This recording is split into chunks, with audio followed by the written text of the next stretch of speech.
Hey folks, we're coming back at you with another tutorial today, and we're going to talk about choosing documents as well as the document selection feature that allows you to focus your documents when you're performing different searches and questions in the Ordinal.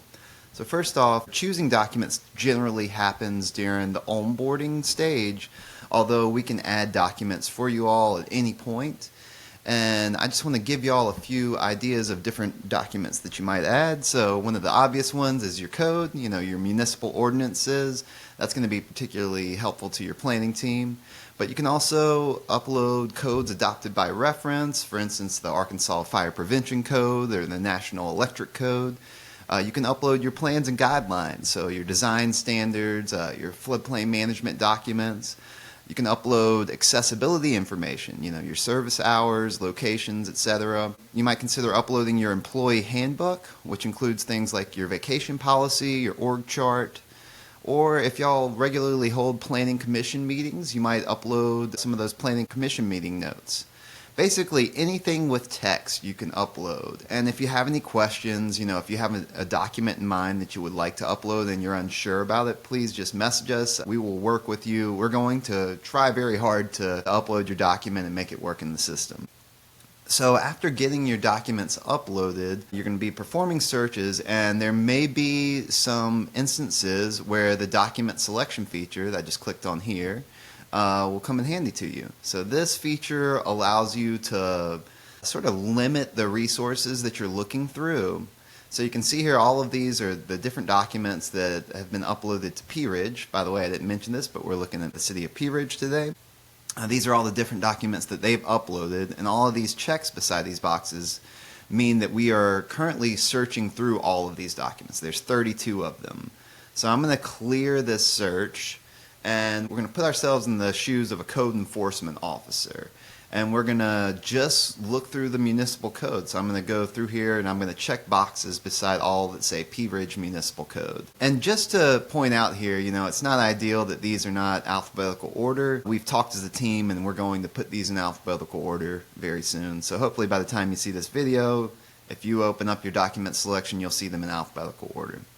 So now we've checked the boxes beside all municipal code, and we're just going to ask a question that a code enforcement officer may ask. So I'm going to say, what are the regulations for privacy fences in residential areas?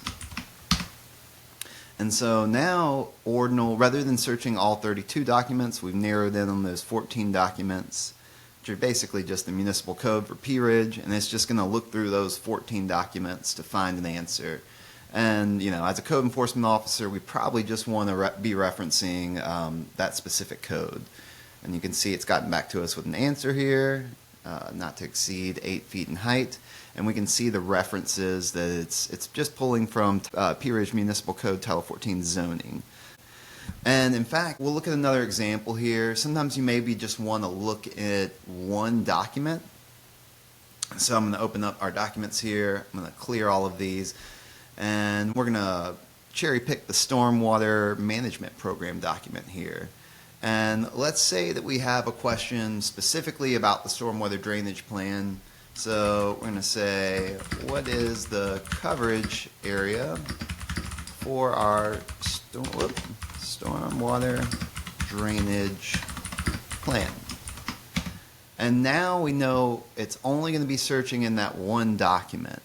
This can be really helpful if you know sort of where an answer is, that it should be in this one document, but you just don't know exactly where to find it, so you can search within that one document. It's also generally going to be a quicker search because it's only searching in that one document. If you're a place that has uploaded loads of documents, then this could come in handy for you. Let's see, we've got an answer here. It says the coverage space is approximately 4.1 square miles. If we look at our references, we know it's just pulling from that stormwater management program. So again, this is super helpful if you know the document that your answer is in and you want to sort of limit your view to just that document.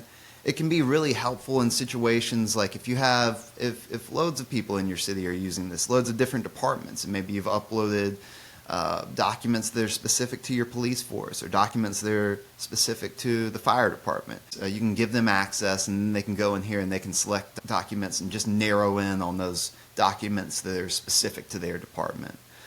So those are just a few examples of how to go about choosing your documents and also how to focus the documents using this document selection feature. Hope this tutorial has been handy to you, and have a good one.